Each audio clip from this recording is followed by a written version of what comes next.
विश्व 24 न्यूज हर पल आपके साथ। सर्वेसर्वा राष्ट्रीय अध्यक्ष माननीय श्री शरदचंद्रजी पवार साहेब अजितदादा आणि आमच्या सर्वांच्या लाडक्या सुप्रियाताई सुळे यांच्या आदेशानुसार आज आपल्या सोलापूर जिल्ह्याचे निरीक्षक शेखरदादा माने अधिक आलेले आहेत। प्रभाग समित्या आणि बूथ कमिट्या याच्याबद्दल बोलणार आहे तिथं, त्यामुळे तुम्हाला इथं प्रभागाच्या काही आपल्या महिलांनी बोलवलं आहे।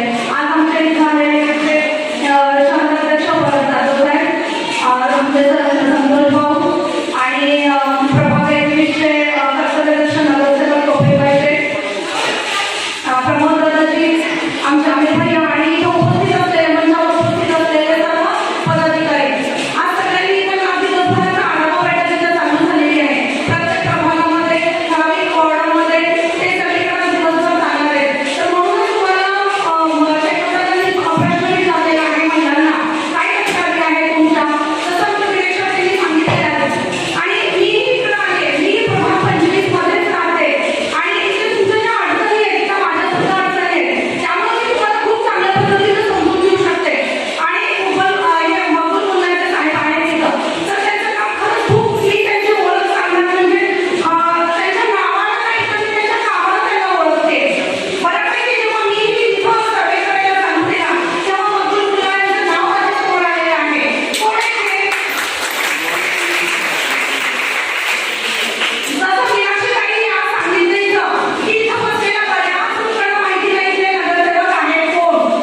तर नगरसेवक जे 3 आहेत, तर शेतकऱ्यांना तुम्हाला एवढं सांगू इच्छिते की इथं भाजपची सत्ता आहे, भाजपचे 3 नगरसेवक आहेत, पण ते कधीही आलेले नाही तिथं, कधी येत नाही, कधी लोकांच्या अडचणी समजून घेत नाही किंवा त्यांना कुणी पाहिलेलं सुद्धा नाही। मी सुद्धा जेव्हा इलेक्शन लागलं होतं तेव्हा हे नगरसेवक माझ्या घरी स्वतःहून आलेले आणि मी राष्ट्रवादीची आणि मला सांगतात ताई आम्हाला तुम्ही मदत करा यावेळेस। ठीक आहे, तुम्ही उभा नाही, तुम्ही करू शकता, प्रचार सगळे करू शकतात, पण आपणच त्यांना निवडून दिलेलं असतं आणि आपल्याला आज साध्य काय होतंय। आज तुम्ही जे तेवढ्या तक्रारी करताय त्यांना कुठेतरी आपली मदत मिळालेली आहे म्हणून ते याचं दुर्लक्ष करतायत, तर हे न झालं पाहिजे। आज जेव्हा मी या हॉलकडे कार्यक्रमाला येते, मध्यंतरी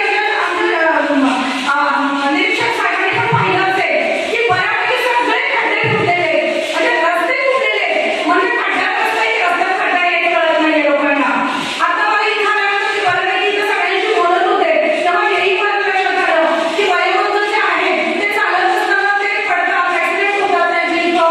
एक वृद्ध आपले जीवास फुटलेले आहे इथं, महिला आहेत, छोटीशी मुलं आहेत, आजूबाजूला शाळा आहेत, तर त्या शाळेतली मुलं जेव्हा जातात त्या पावसापाण्यातून तेव्हा तिथं त्या पाण्यातून खड्याच्या पाण्यातून जात आहेत, तिथं रोगाई वाढत आहे, डेंग्यूसारखे आजार इथं होत आहे।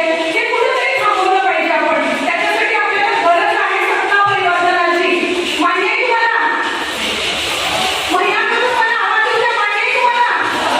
कुठेतरी बोलायला पाहिजे। आता ते बीजेपीची सत्ता आपल्याला इथं नको आहे, तर तुम्ही इथं जे काही उमेदवार देईल पक्ष, मी त्या पक्षाला आवर्जून सांगेन की मगून मुलासाहेबांना इथं उमेदवारी दिली जावी।